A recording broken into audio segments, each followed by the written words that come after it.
Good evening, everyone. It's 6:03, and we will go ahead and get started with tonight's Facilities Task Force meeting.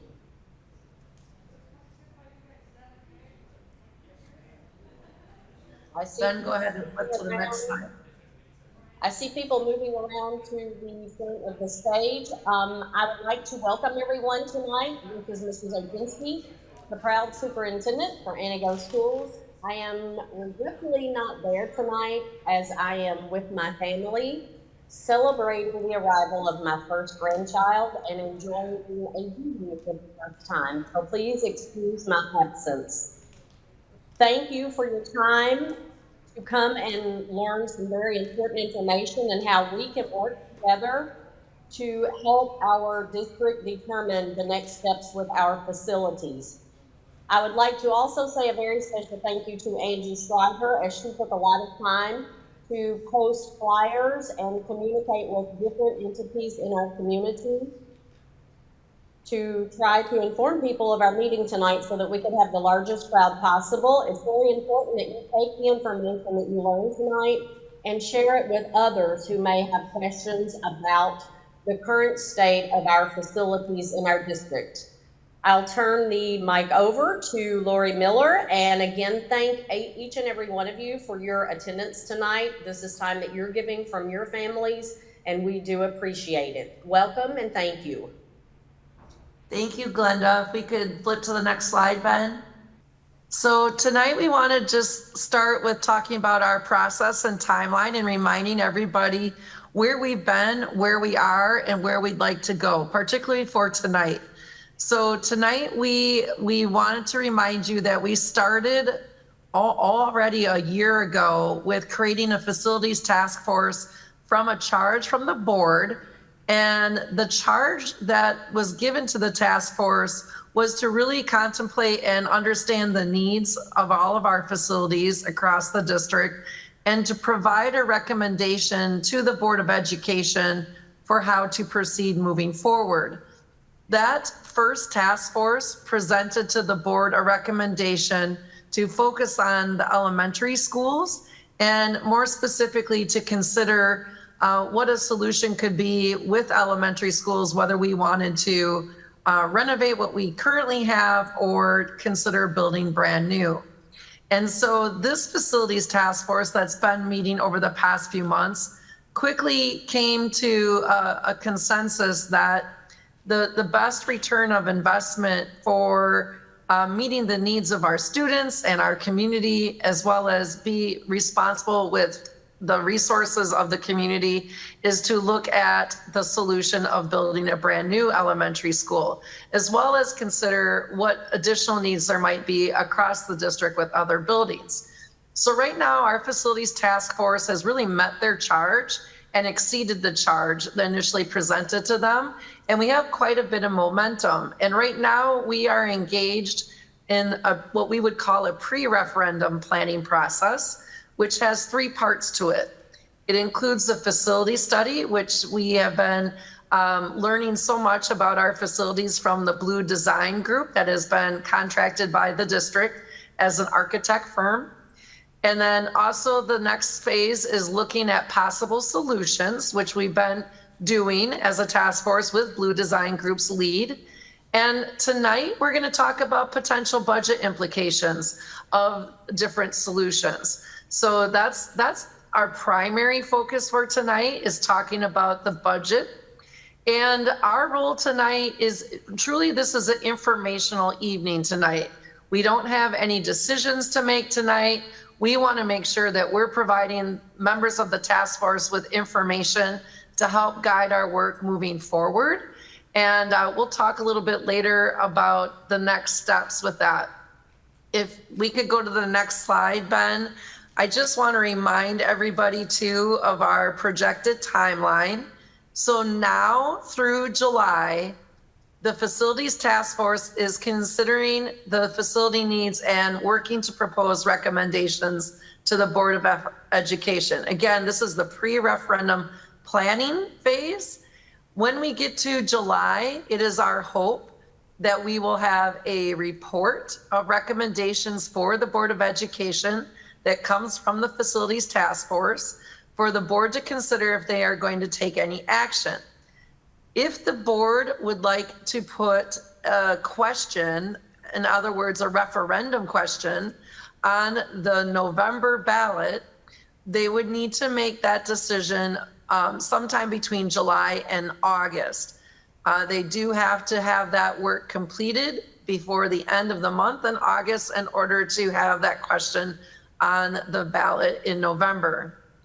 If that happens, the months of August through October, the work of the Facilities Task Force is really, it's no longer a formal group, but members, we would love to see you actively engaged throughout the community to continue to inform everybody about why we have the needs that we do, what those needs are, and what the proposed solution is on that November ballot. So again, this is a little premature. We're not sure yet if there's going to be an ask, but it's looking like all signs are pointing in that direction. And if that were the case, we would have that election on November 5th with the primary and with the presidential election.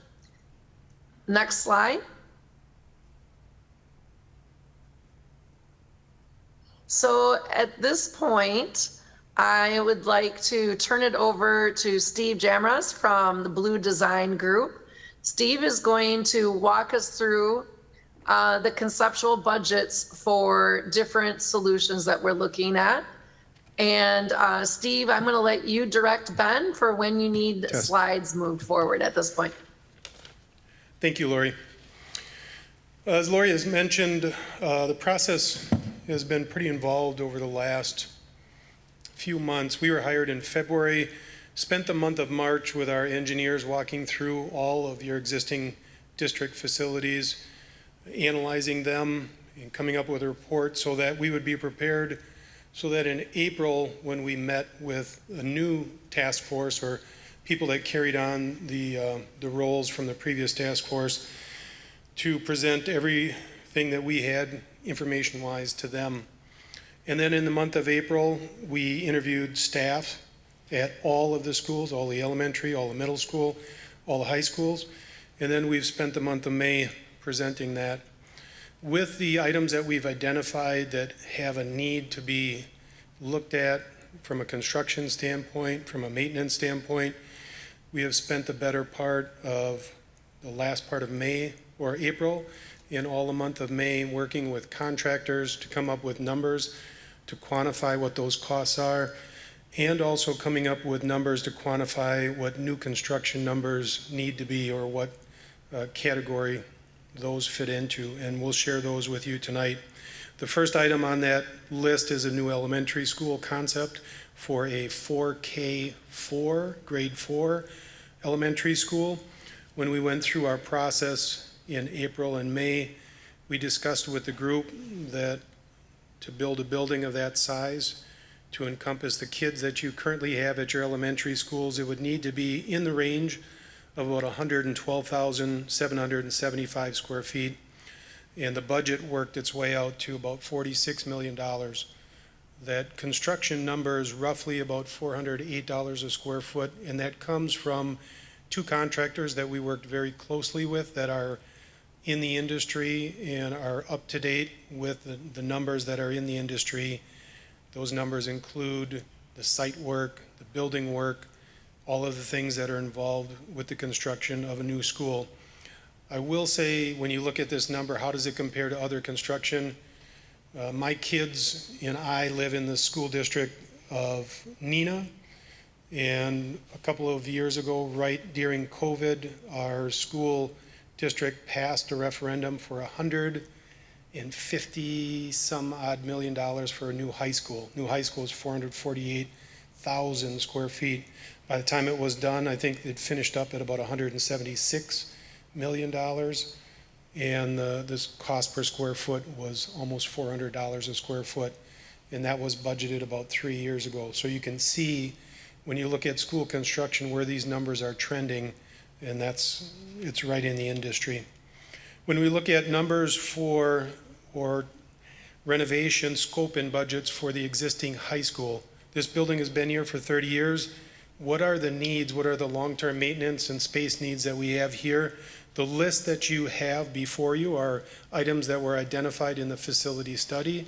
These are also items that were identified by discussing these with Jake and his maintenance staff and things that they have that are ongoing. When you look at the chart, on the left you'll see or on the right is kind of a terracotta or brown colored column called Phase 1 budget. Those are the immediate needs that Jake and his maintenance staff would like to target. Phase 2 budget in yellow or gold are those items that would be ideal to complete all of them, but not pressing issue.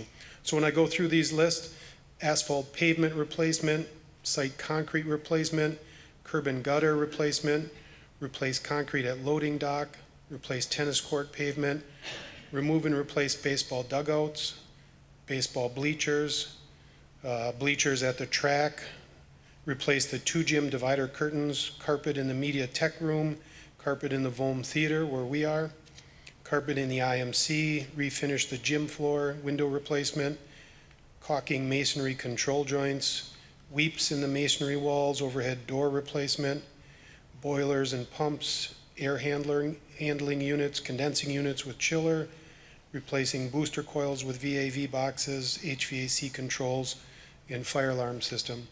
This is not all inclusive. There's a couple items that we're looking at yet in this theater that may be a part of this list, but those that are highlighted in that rust or brown color are those that we would expect to be in Phase 1, and we have budgeted 1.5 million for those. A Phase 2 budget have been budgeted at about $7 million. As we look to the middle school, as you may be aware, there are some improvements currently being done at the middle school with the windows and with doors. As we look at the scope and budgets for that, again, like the high school, there's a Phase 1 and a Phase 2 budget. Of the items that are listed, ceiling tile replacement, interior doors, frames, and hardware. For those of you that have been a part of this group, we've gone through many of these in a little bit more detail. And if you want to look at any of the backup detail for the facilities, I believe, Lori, correct me if I'm wrong, these are posted on the website for the facilities committee, or is that something to be posted in the future? It'll be posted in the future. Okay. Replace casework in classrooms. We've got a quantity of 50 classrooms, classroom sinks, renovate the 1953 restrooms at the gym, replace damaged stone at the entry, masonry tuck pointing, replacing the 1938 roof copings, caulking masonry joints, power washing the building, roofing replacement, painting of steel lintels, guardrails, steel ladders, replacing carpet, replacing bleachers, replacing the 1953 gym hardwood floor, replacing VCT, vinyl asbestos tile, replacing a wood shop floor, replacing acoustical wall panels in the band room, freezer cooler, regrading the playground asphalt pavement, replacing the asphalt pavement in the parking, site concrete, replacing galvanized water distribution piping, gate valves, grease interceptor covers, replacing the boiler plant, air handling units, unit ventilators, installing a new chiller, booster coils, HVAC controls, panel boards in the 1924, 36, 38, and 53 sections, circuits and devices in the 24, 36, and 38 buildings, redoing the power from those panel boards and upgrading lighting to LED. So you can see it's a pretty extensive list that we've created as a part of this 5-8 middle school, and the other was part of the 9-12 middle or high school. Any questions with anybody? I know, just to preface that, there are some cards, some index cards that have been handed out. I think Terry has volunteered to collect any of those index cards with any questions you guys might have. We will have questions at the end of this as well as now during this next 15 minutes. So, Terry? Andrew, you're going to be my runner. Good evening.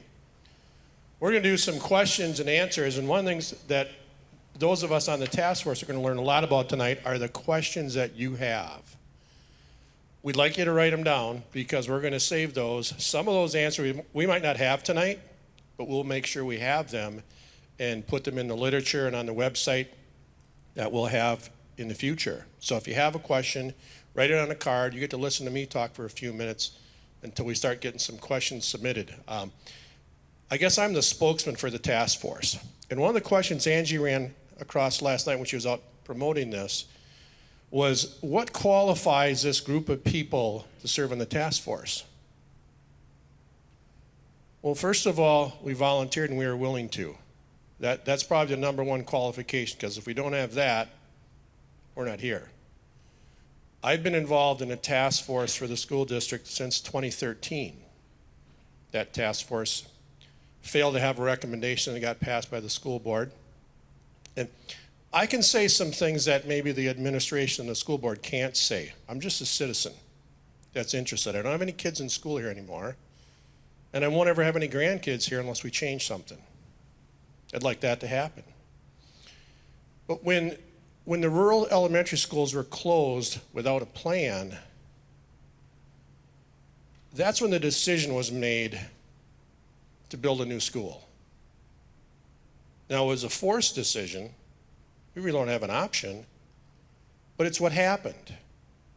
A group of people made a decision, and now we're living with it. I don't think anybody's happy with the results over the last 5 or 6 years. It's the time we have to change that, or our community is going to die. If people don't stay, and if people don't return, and if people aren't willing to come to our community, it'll continue to spiral down in population. Do we have any questions yet? All right, card? No, you have to write it down for me. Okay, you can yell it out as you write it down.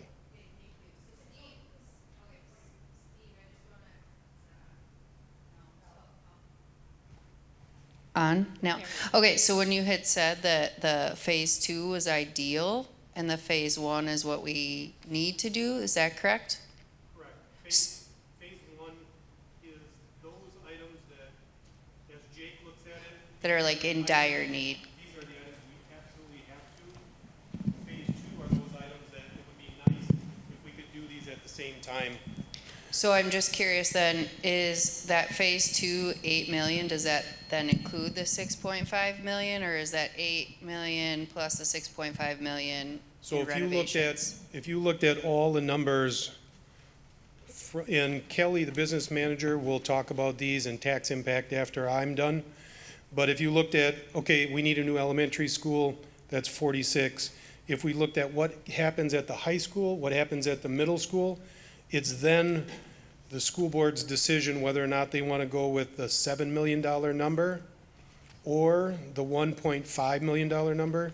And when it comes to the middle school, whether or not they choose 8 million or 6.5. So each school has its option what they can take. I didn't know if it was like we need to do these, and then we also have the phase 2, so then it would be like for the middle school, it would be the 6.5 plus 8, so that's what I Yeah, was asking. no, it would be either 6.5 or the 8, not both. Okay, thanks for clarifying. Good question. How many referendum questions, like, would one be for the main building and the other ones for the improvements, or can that all be in one question? You know, that'd be a question for the board. You have the ability to put 2 questions on a referendum. So if one is going to be an operating expense, that would take up 1 question, then you'd be left with 1 for a building. If you don't have an operational question, then you could separate your building or capital improvement question into 2 separate questions. A lot of times in the past, school districts that run referendums for a gym, they kind of offer the gym or the auditorium or the swimming pool up as a sacrificial lamb as an optional question, and then they put the heart of what they want as a main question. Those are not options on this particular scope that we're talking about, but 2 questions. All right, we have a question. Is this renovation plan going to be paid for by a referendum or through a district maintenance budget, question mark, Fund 46, question mark, high school or middle school? I would look to the school district for answers on that. Jake, I don't know if you want to address that one with the microphone you have? Yeah, I would think that we would work through those details as we go through the survey process to figure out what the community wants to support dollar-wise, and then come up with a plan that would best fit those results. So for instance, if the community doesn't show favorable support to include both of those lists, then we would go to the board and have some discussion on what that would take to financially support that going forward through a fund like Fund 46. And we would have that work done before we get to the referendum vote, if that's where we end up. Fund 46 was mentioned. Fund 46 is fairly new, but it's like a savings account that we can put money that was budgeted for the school year into that Fund 46 and save it for a project someday without having a negative effect on our tax and funding structure. So it's something new, and it's been utilized lately, and it could be, so the answer to that question could be some of each. It could be Fund 46, could be referendum, or both. Any other questions yet? Yeah, we have a few back here. One is, will the HAVAC system updates at the high school address adding cooling to the rooms that don't have it now, or is this only updating existing systems with the same level of cooling? Those are items that are listed on here in terms of replacing condensing units with chiller, air handling units, booster coils, and so forth. You can see where they're allocated on the table and whether they fall into a phase 1 budget or a phase 2 budget. And again, as Lori had alluded to at the beginning of this meeting, this is informational, and where this information ends up at the end of the day with the school board remains to be seen. And with the task force, it could be included in a potential referendum, it could be excluded, but it has been identified as one of the items at the high school. Steve, I think specifically the question was, right now the high school has cooling in only a portion of the building. Would these dollars provide cooling for the entirety of the building? And I do know with working through Steve on these numbers, it would be the entirety of the building. Okay, another question is, what is the projected life of the new building? Kind of hard to mention how long anything can exist, but I guess I would look back at your 1934 high school building and say, you know, it's still here almost 100 years later. If these buildings are maintained to the same level that those have been maintained, it's foreseeable that you could get close to 100 years out of a building like this. What has been budgeted is typical construction for our time in life right now. Cavity wall construction, which is block and brick. When we first interviewed with Jake, and we had our interview up in the IT room upstairs, I told Jake when I left, I said, this high school is in really good shape. You guys have taken great care of it, and it's 30 years old. I have no reason to think any different of a new elementary school, that if it's taken care of as well as this building is, it could last for many, many, many, many decades. So. Okay, another question is, when will we look at replacing the middle school? The middle school at this point is still in the plans. It's still in the mix in terms of being utilized. As we've mentioned when we did our facility study, it's got great bones. The buildings are, obviously 100 years old, and some of them almost, but they've been well taken care of. There are things that need to be fixed, but I think it would come down to the school district and how they see enrollment and population and all of that stuff evolving over the next 10 to 20 years. But as it sits right now, it is being taken care of to last you for the foreseeable future until your game plan changes with your kids and how you take care of your kids from a grade level standpoint. Another question is, can we see the amounts or cost for each of the categories, for example, like masonry or tuck pointing? We do have those costs, those budget costs. We don't have them here, but we could share those with Jake to share with you guys as needed. Of course. There was a lot of questions about the school district budget affecting property taxes. When will the impact of these referendum be on taxes be known? I think, yeah, I would defer that to Kelly, and if Kelly wants to take over with her part of the presentation, I'll turn it over to her. Do we have any other questions related to the building? Yes, I apologize, I took those out of order. Has there been a cost analysis done on phase 1 versus phase 2 versus demolition and rebuilding entirely of the middle school? The prices seem a little steep to just renovate such an old building. Jake, I see you walking over. Were you gonna take that? Yeah, so we did do a projection. I don't have that document right in front of me, but it was, if we were to not use the middle school anymore and build one building that would encompass 4K through 8, the construction cost of that was somewhere in $96 million. We do have that breakout. It wasn't part of the presentation tonight because we didn't see that as a viable option, but I know that that's a talking point that we do need to discuss more and give more information on.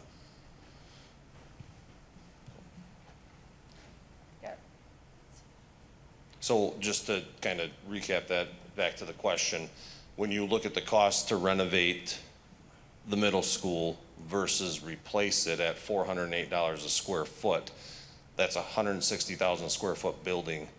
So that cost is, 4 times 160, pushing $50 million to build something new versus the $8 million to repair what we And have. I will add, I'm working with my home district of Mosinee, and we're running a referendum this fall. And the numbers that were budgeted about a year ago are right in the same ballpark as the numbers that we're talking about here. And that was 2 different contractors that had input on those numbers. And one of those also worked with us on this one. And the averages work out very, very similar in terms of cost per square foot. It's kind of where we're at in construction. I know when we had some school districts that we worked on personally, the Hortonville School District and Bonduelle School Districts, during the COVID time period, those referendums passed right as COVID was happening, and the cost of materials went way up. So we had to work diligently to try and make those projects work, whether it's through redesign or looking at the scope of materials on those projects, because the cost of material went up. And since COVID has kind of passed, those costs per square foot haven't really come down. They've stayed up at that level, kind of forcing our hand on budgeting for a lot of different projects. And it's kind of where we're at in the state of construction currently. All right, we're ready to move on. All right, so my section is about just projected tax impact. So we'll start with looking at some of the mill rate trends that you have, or that we have seen since 2011. You can, there. So if you look back at 2011 to 2012, our mill rate was at $9.23. It has hung right around there until you'll see 2021. And then it's significantly dropped ever since. And in those last 3 years, there's been some significant changes with how the school board has dedicated strategies to lowering the mill rate for taxpayers, one of those being maximizing state aid and utilizing Fund 46. Fund 46, again, is that fund that you can put money into. It gains interest, and you can roll it over from year to year so that you can spend money on larger projects. And it also, if you don't utilize that and you put it into your fund balance, that minimizes your state aid and maximizes the impact to taxpayers. So you'll see how maximizing your state aid has really lowered your mill rates. So since 11-12, the mill rate has dropped nearly 33%, which is more than $3 per $1,000 of assessed value. So at 923, we're now at 621. Now you'll probably look at this and wonder, well, why was there a jump from last year to this year. And there are several reasons for that. One of those is higher assessments of property value. But another reason is because the biennium budget, which we have no control over, moved those districts that were considered low spending districts. They moved their cap from 10,000 per student to 11,000. So we were able to gain more funding, which the savings you don't see in that first year, the savings is what you see in the next year. So because of that increase in revenue, we are projected to increase our state aid by $1.365 million, meaning that $1.365 million will not be impacting taxpayers. So you will see a significant difference next year. So I talked about some of the strategies that our school board is dedicated and our administration is dedicated to doing to lowering tax burden. Just over the past 3 years, that's saved taxpayers $419,000. And it's also gained the district an additional $65,000 in interest to put into capital improvements and maintaining facilities. So now we will take a look at the past and take a look at where we are right now. So the last referendum that we had was in 2015-16, and that was for roughly $25 million. The mill rate would have been $9.88. If you're looking at where we are now, looking at a new 4K through 4th grade elementary, bringing our 8th graders back to the middle school, that tax impact would be 76 cents. So that would bring our mill rate to $6.97, which is $2.91 lower than the last failed referendum. Looking at scenario 2, if the task force decides and we send out a survey and we gather feedback, if this was an option that the community and task force would feel comfortable with, this would be for a new 4K through 4th grade elementary and addressing the most urgent immediate capital needs at the middle school and the high school. The tax impact for that would be $1. The mill rate would be $7.21, which is $2.67 lower than last referendum. And then the last scenario would be, again, that new elementary school. You'd be addressing the urgent capital maintenance needs and deferred future capital maintenance needs at the middle school and the high school. That tax impact would be $1.22, which would bring your mill rate to $7.43, which again is $2.45 lower than the last referendum. Now, one of the very unique pieces of the Unified School District of Antigo is how we fall in the state revenue formula, which is very beneficial to our taxpayers specifically. So the state is going to be funding a large portion of this the project because of how our state, how we get state aid. So for example, when we put together a financing plan for $46 million, which is that new elementary school, the total cost would be $68 million when you're looking at interest over the years. Now, due to our unique situation, the state of Wisconsin is projected to provide about $45 million of the required funding, meaning that our taxpayers would only pay $23 million. Scenario 2, the financing plan for $54 million, we would have a total cost of $80 million with interest. Due to our unique situation, the state would be projected to provide $49 million of the required funding, bringing the project cost to taxpayers to $31 million. And then the third scenario, which is obviously the most expensive, your financing plan for $61 million with interest would be $90 million. The state would be projected to provide $52 million of that, bringing the projected cost to taxpayers down to $38 million. So one of the things when I was reviewing this presentation today, I was showing one of our teachers, and she said, if you look back, she was not aware really of the $9.88, but she thought, we were getting, obviously was going to be paying less with the 26 million. But she said, if you look at how it would impact our taxpayers in our community, it was $9.88 per thousand. So that's significantly more impactful, even for less money, than it would be now. So she said, what a positive way to look at the past and how, yes, we waited, but look what we're getting now, and it's less impact on our taxpayers. If anybody has any questions, I think that if you have any cards left. I have one here. The statement is, for a low-income demographic county, these quotes may seem significantly high. And I'm not sure we can answer these questions tonight, but we'll pose them. Is there a way to cost compare with similar renovation projects, like or market comparisons? Might be a question for Steve also. Mm-hmm. Is there a similar way to cost compare with similar renovation projects? Steve, I'm going to defer to you. I'll bring that down to you.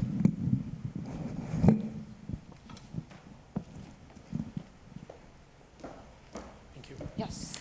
I don't have any specific examples of the numbers we're talking about that have been talked about. I can tell you that if the solution is right, and Kelly's alluded to the fact that you as a community have waited how many years now, since 2016, for this possibility, for this to go before the voters, and you're going to get more and pay less. There's a specific example of a project we did, my partner worked on for Shiocton School District, where they went to the voters, and I'm going to pick a number as an example. It was something like $7 million, and it was voted down dramatically.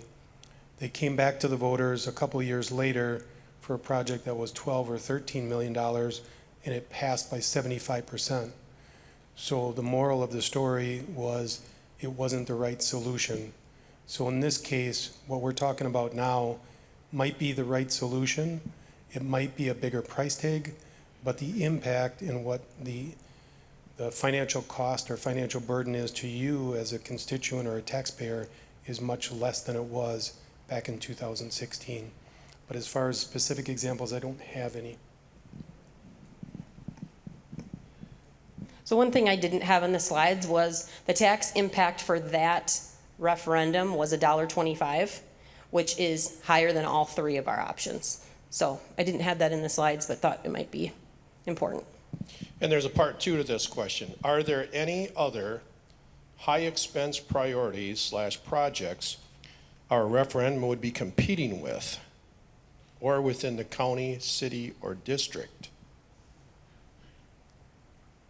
I guess that question might be for me.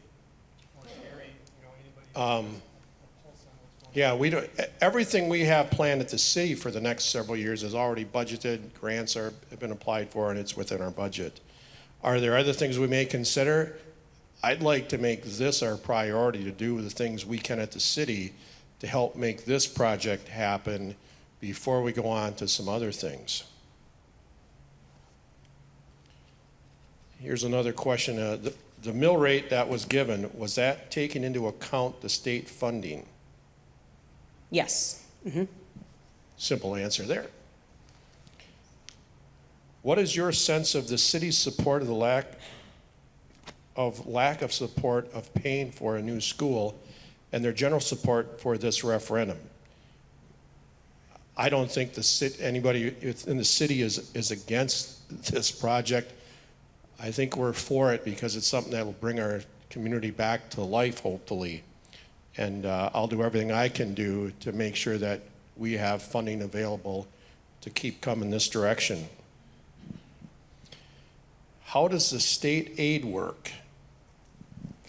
That is a very complex answer, that there is a lot of pieces that go into that, including how does the property value in our area, our 19 municipalities, compare to the rest. But I can get a handout I debated putting a slide in here, but it would have been like 5 slides and very complex. So I can get a handout on that and send that out. And part two, what is the interest rate? We can get that information from our financial advisors. When you say the state is projected to pay, is that guaranteed? Yes, there's different levels of aid. So there's secondary, there's tertiary aid, and there are different values. And yes, so those are the projected amounts. You can't say, this is exactly what it's going to be because things change a little bit, but yes, that is very close to what it be. It's not just going to go away and say, oh, we only have 20%. But no, those are very, very close to what it would be. Do any of the three options include for maintenance of the buildings? And I'm not sure, is that to continue to maintain a new building? Option 2 and option 3 include maintaining the high school and the middle school. Yeah, the numbers that we shared for the kind of rust-colored column and the yellow column, those are deferred maintenance items, but I think specifically it probably is asking, is there money for yearly maintenance? And the answer is no. That is something that we are gonna have to look at when we get the survey. I think that we'll look at the support for which option, and then the board and administration is gonna have to work to see what we think that we can get support for and what we can't, and then find a financial plan to move forward to support that through 46. But until we know where the community will support, it's hard for us to speculate what that would look like, but we would definitely work on that prior to any referendum. This one's more of a statement. It's imperative we give the community all the information. So if you have the numbers for the 4K through 8 option, you should share it as well. And we do have those numbers, and like I said, I think that number off the top of my head is 96 million for a 4K through 8 building. The reason we didn't present on that is because $96 million and the mill rate that would support that is something that we felt was pretty unobtainable. But we can share that breakout on that with the task force through the website. We'll put that information on there. The last Board of Education meeting superintendent report mentioned discussion of renovating the existing elementary schools. Will that be covered tonight? We did look at renovating the 3 elementary schools. And with today's standard of education, the facility needs to match what the new building would provide by renovating the 3 elementary schools. The cost was, I believe, $12 million more, 12.8 million more? $1.5 million more, okay, sorry, wrong numbers. So to answer Terry's question that he mentioned, we did look at apples to apples comparison. So if we build a new school that was in the neighborhood of $112,000 and it had a library of this size, a gymnasium of that size, how do we bring up the existing elementary schools so they are comparable to what a new building would be?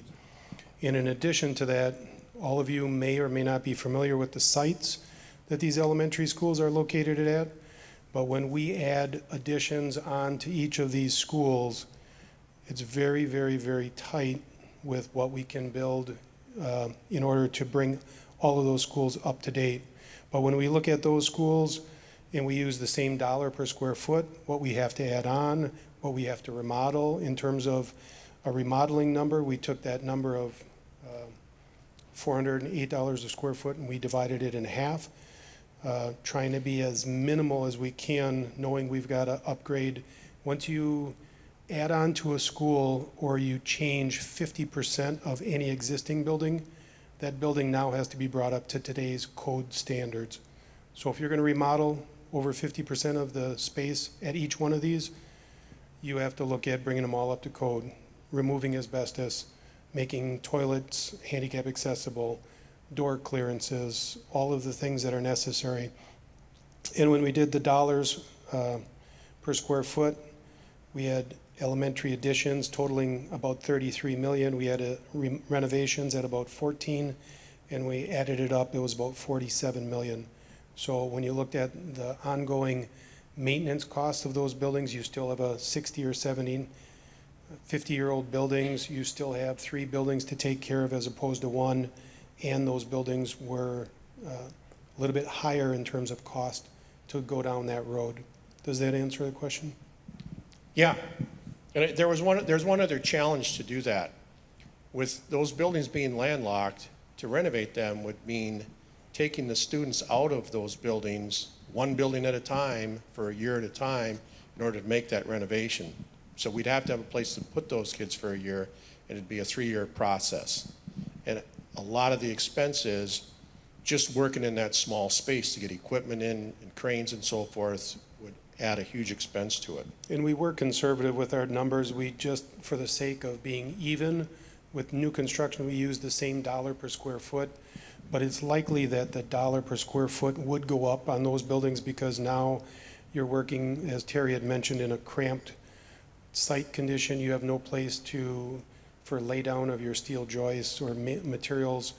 And so it leads to a more costlier dollar per square foot construction cost. Okay, with the country's economy and problems, why not take a 5-year fixed plan?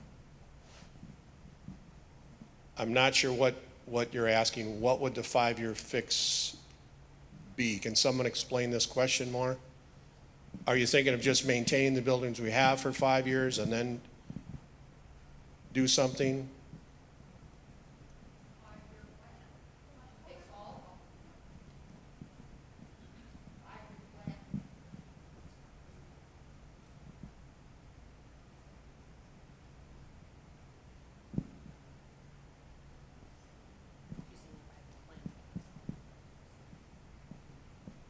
Okay, so it would be to increase the maintenance on the existing buildings over 5 years. Is that correct? Okay. I'm not sure we've developed that plan yet, but we can address it. So when you are asking for 80 million, 46 million for new school, is the rest of the building maintenance on the other 2? So I believe the 80 million you might be referring to is from scenario 2, which would be the new elementary school, which would be 4K through 4th grade, bringing the 8th grade from the high school back to the middle school, and then also maintenance, that most current maintenance at the middle school and the high school. So the 80 million comes into place when you're borrowing. So obviously any of these plans we're going to be taking out a loan on. So you're going to have interest. So that's where that 80 million total comes from, and then the state would be paying 49 million of that, and taxpayers would be paying 31. All right, next question. Why are we not more concerned about area schools than the poor education? The community is concerned about this. That's more of a question for the school board, I think. I personally think they've addressed a lot of the problems in upgrading the expectations of our educational system, the expectations of our staff, the expectations of kids, of parents, and of the community. I think that's being addressed, but I can tell you it's a long process. You don't just turn that ship around overnight. It takes some time, and you have to be patient to see the scores and see the performance and see the change in attitude at different buildings. Experience that by going and visiting buildings and talking to parents and talking to kids to see how things have changed. So one of the pieces to that also is the space that we have in our elementary schools. So when the country schools were closed down, all of the kids, including 4K, came to those 3 buildings. So now there is lack of space. So when you have students who might be having behavioral needs, or might be having special intervention needs as far as academics or social emotional or behavioral, there is no space for them to have that small group area. So when you're having a situation that might be distracting for the rest of the class, or a space where that child might need to de-escalate or have a smaller space for one-on-one or small group interventions for academics or behavior, we don't have the space for that in our elementary schools. We also currently don't have space for a library. We don't have space for science, technology, engineering, art, and mathematics, which is STEAM. So right now, all of the kids and the teachers are really trying to share a very, very small space, which is not adequate to being able to provide the education that our students need. Having a new building is not the only answer to increasing academics or behavioral expectations. It's also the curriculum that our administration is putting into place and that the teachers are working diligently to do. It's also all of the things that Mayor Brand had expressed. So no one is saying that a new building, our scores are gonna go up from that. It's all the rest of the pieces, but that is a very key piece to being able to serve all students and all of their needs. Because if anybody would visit, you might see a room full of 15 kids who all might be needing a little bit of space to decompress and learn. And Kelly's accurate on that. When I visited the elementary schools and I go to visit the library, I go to the back of one of the elementary schools, it's a quarter of the size it was. It was never designed to be a library. In that same room, there's behavioral issue students that are in there. There's kids on the other side of the door or the wall that are making noise. So even if you're in there as a class going to the library, you can't focus.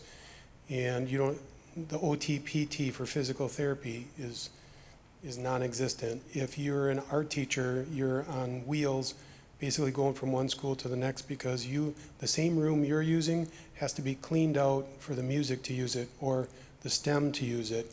And so if I'm a music teacher or an art teacher, I spend 15 minutes of my class time that I'm supposed to be teaching just setting my room up and tearing it back down for the next person to use it. So it's scheduling, it's space that you don't have, you're creating, it's the curriculum, because if you have more space, you can now have a different type of scheduling, whether it's block scheduling or other scheduling that allow you the flexibility with your curriculum. So it all acts together, and whether you decide that 4th grade is going to go back with the elementary kids or 8th is going to go back to the middle school, those have repercussions in terms of the kids' education and their behavioral issues as well. So as Kelly had alluded to, it's not just the building, that's one of the things, but it is the basis, it's the template from which everything else can go from there. I think a good analogy for our community is to utilize manufacturing and agriculture. They have systems in place to be the most efficient, effective, and profitable that they can be. And if we had some farmers and some manufacturing managers go through our school buildings, they would say these are very inefficient and very ineffective. And if we ran our farms and our businesses this way, we'd be losing a lot of money. In our case, it's costing us a lot of money, but the thing that really costs us is lack of education. The achievement level is down because our efficiency level is way down and the effectiveness level isn't there. This question is, the middle school is half empty or half full. Why not move the elementary schools to the middle school? I can answer that. One simple thing is space. Elementary kids need playground space. Drive around that block and identify adequate playground space for kindergartners, first, second, and third graders. Anybody else have a comment on why not the middle school for elementary kids? Yeah, I don't believe that the middle school is half empty. We did a pretty thorough analysis of what buildings or what rooms are being used in those buildings, and I believe that we have 3 or 4 classrooms that may be empty at a given time, but the value to having that is that it allows us to adapt to the different needs as we go through. For example, right now, we are using that flexibility to move a couple classrooms around so that we can do some maintenance work in those classrooms. So yes, there are some open classrooms, but not nearly enough to where we could bring a whole nother grade into that building. Kelly, this one's for you. Do you run the referendum for the total amount of the loan needed or the amount the taxpayers are responsible for?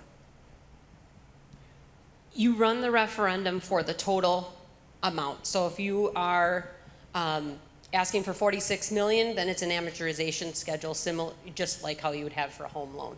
And then obviously that's going to be that 68 million. But then because you're spending that extra money, that is why you're gaining additional state aid, because whatever you spend, that's what you get that 69 or 60 to 69% of state aid back from, which again, that doesn't mean our district is getting more money. It's basically like a pie, and there's two parts to the pie of the funds. One gets paid by taxpayers and one gets paid by state aid in a very basic explanation. And the more state aid you have, the less your taxpayers pay. So I hope that answers that question. This one's for you also. There was a lot of questions about how the school district budget affected property taxes. When will the impact of these referenda on taxes be known? Okay, can you reread? Let me read that. There's a couple parts of that. Yeah, when will the impact be known? So the impact of these referendum that would be next year. So we would go to the board with two options basically, because obviously the budget and the levy gets set before the vote would be. So you'd have two different options. If the vote passes, this is what it would be. So that would be on next year's taxes. But because we got additional revenue from the state, from the biennium budget, one of the reasons why the taxes went up, or the mill rate, I shouldn't say that's the reason why the taxes went up. The mill rate went up, but also there's a lot of different pieces with equalization, valuation, and then also that's your land value. So there's a lot of pieces as to why taxes went up, but your mill rate specifically went up because of the biennium budget. And next year, because this is the year we're spending, next year is when you see that state aid impact, which would benefit the taxpayers. Much like you saw, if you remember my graph where it showed 2020-21, that was a year that there was a significant amount of money put into fund balance, which means it doesn't get viewed as an expenditure, which means you get less state aid that next year because it wasn't put into Fund 46. Or it wasn't spent. So next year you would see the impact. Thank you. This is probably for the school board. How will the school board address staffing in the new school? There's probably two parts to that. They're looking at how they would staff a new school now. When the referendum actually passes and the building gets built, that's when they get serious about that. Anybody else have comments on staffing for a new building? So when it comes to staffing for the school district, the board, all we do is approve or disapprove what the administration brings to us. So the administration are the ones that go through the interviewing process for all of the staffing issues for the entire school district. And then they bring their recommendations to the board. So to answer the question is, what are we going to do? What is the board going to do?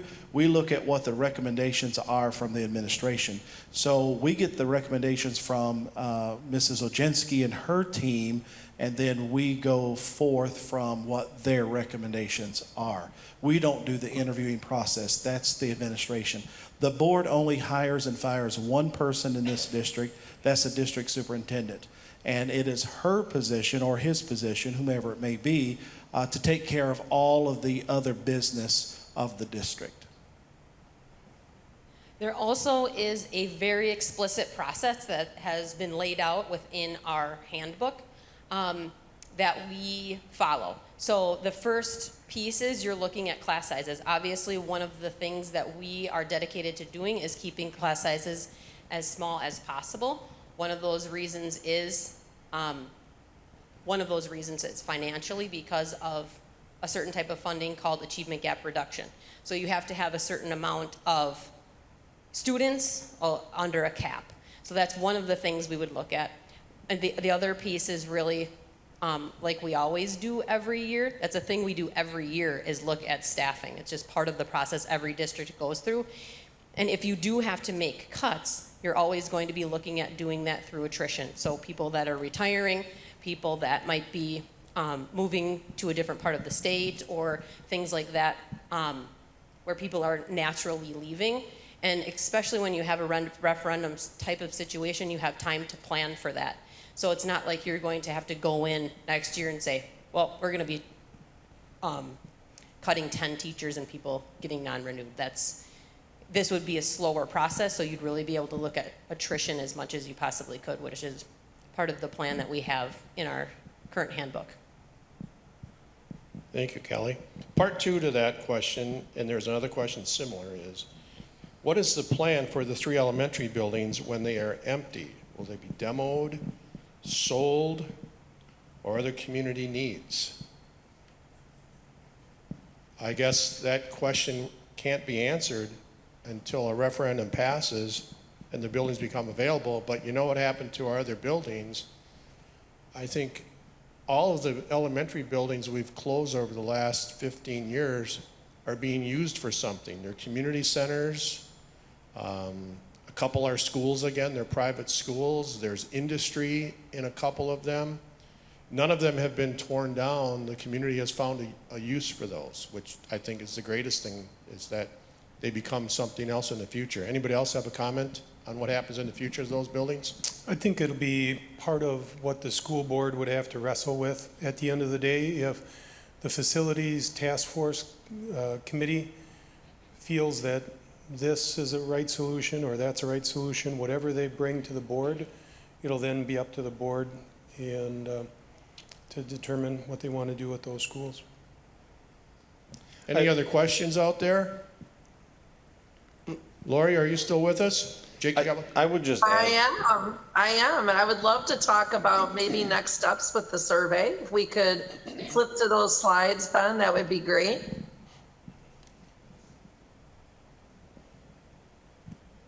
It comes right after, yes, there you go, and flip to the next slide. All right, so now I'm looking at my slides so I can follow along too. So we shared this slide and the next slide with the task force previously, but I wanted to bring them back. While all this work has been going on with the pre-referendum planning process of determining budget and what the potential impact would be for taxpayers, we've been also working behind the scenes on developing a community survey. And that survey is really important because it has a number of goals. One is it's a communication tool. It's an ability for us to share information about what kind of solutions we're considering, what the needs are that are prompting those solutions, and the process that we've been using to get to this point. So first and foremost, it's a communication tool. More importantly, it is an opportunity for us to gather data to help inform how do we want to move forward.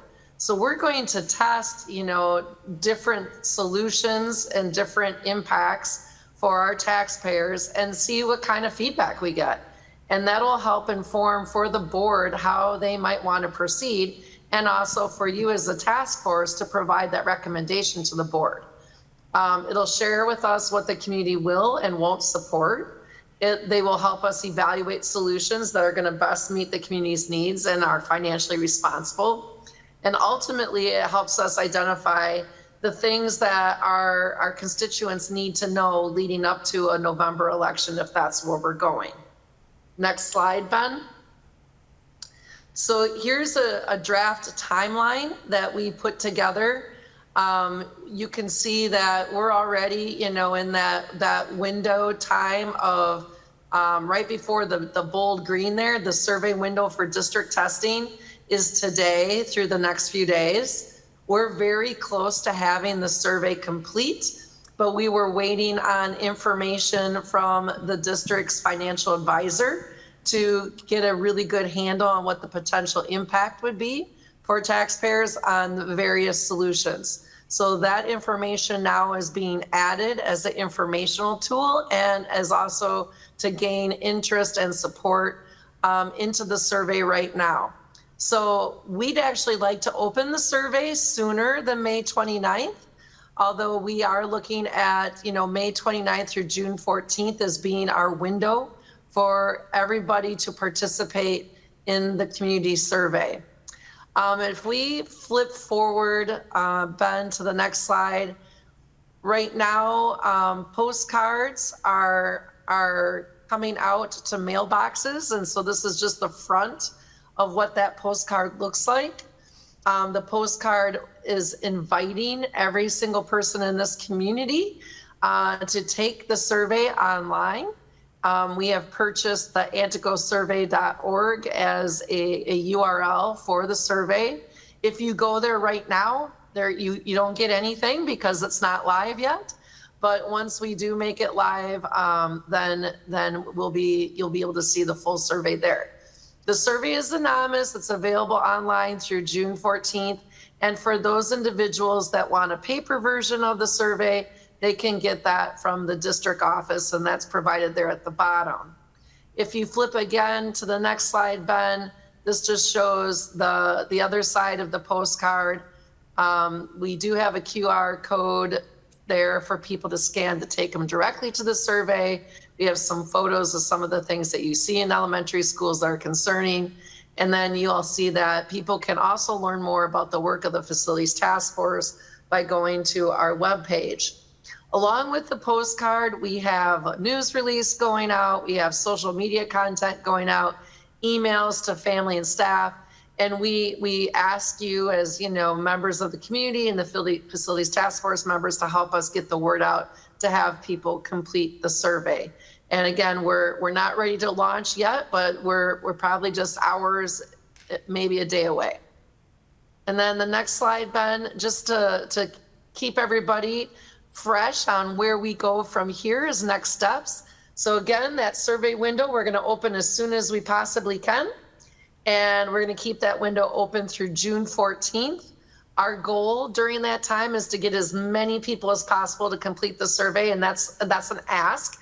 And maybe some homework for this group is to encourage as many people to take that survey to give us their feedback. And then our group from the Donovan group will be presenting to the board the survey results at the June 17th board meeting. That board meeting, again, June 17th, will start at 6 p.m. And I have Facilities Task Force there, large and in bold, because we would like for that to also serve as an opportunity for the Facilities Task Force to hear those results alongside the board. So we ask that, if you're still engaged with us all, to please make sure you attend that meeting to get those results firsthand, just as the board does. And then we wanted to schedule our next Facilities Task Force meeting right after that board presentation so that we could dig deeper into the survey results as a Facilities Task Force. And ultimately, we have a few weeks there to put together a report for the board about our recommendation for what the board should do, whether they should pursue a referendum or not, and what the parameters of that referendum we think would be best suiting to meet our needs and also meet the needs of our community members and taxpayers. So by July 15th, we'd like to have that report to the board and do a presentation to the board. Mayor Brand has offered to continue to be the spokesperson, and we'll be looking for individuals from the task force to join him when we're ready to give that presentation and report to the board. So we wanted to just, conclude tonight by sharing where we are and where we're going. There's been a lot of great questions and answers at this point. Ben, if you can flip forward again, we've done Q&A. So if you flip one more time, you'll see that again that the next meeting we have set for just the task force is set for June 25th at 6 p.m. and we'll meet at Antigo High School. And in the meantime, We hope to see you at the board meeting on June 17th for that board presentation of the survey results.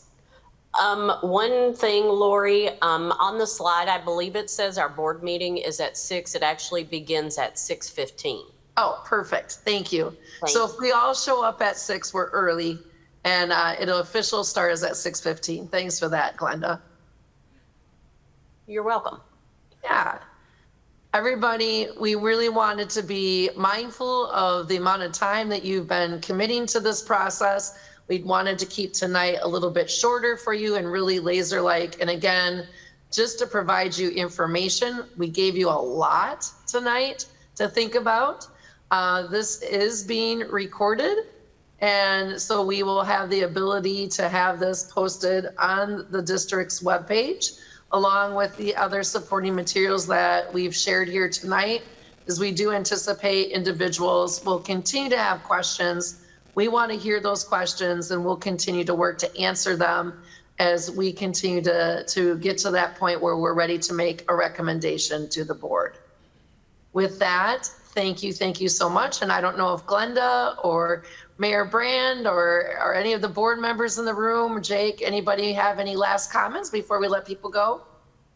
Just another thank you from myself on behalf of the entire district. Lots of great questions tonight, great presentations, and I just ask everyone, please share the information with anyone and everyone you have the opportunity to come in contact with. It's important that everyone understand the current situation of the district. And again, thank you for your attendance tonight. It's greatly appreciated. And I'll turn it over to anyone there present who would like to say anything further. We are ahead of schedule. We're scheduled till 7:25. It's 7:15. Jake, did you bring us some more questions? Old ones. Does anybody have any last questions or comments? It's important that you share this with people you see out in the community, at church, grocery store, whatever. All of this information, including this PowerPoint, will be on the district website within early next week. We need people talking about it. JD?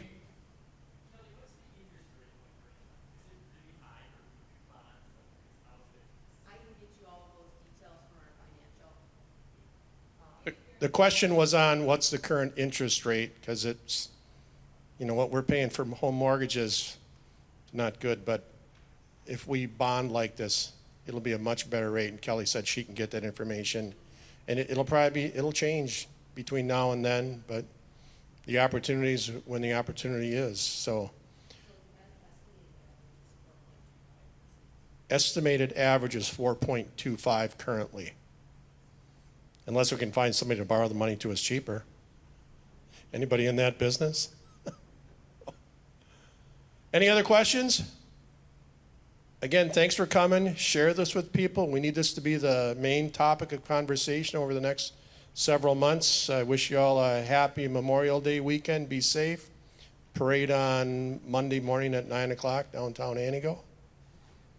So thank you very much. Anybody else? Steve, any closing comments? All right, thank you. Is there pizza left for the way out? All right, carry out pizza on the way out. Thank you very much. Good night.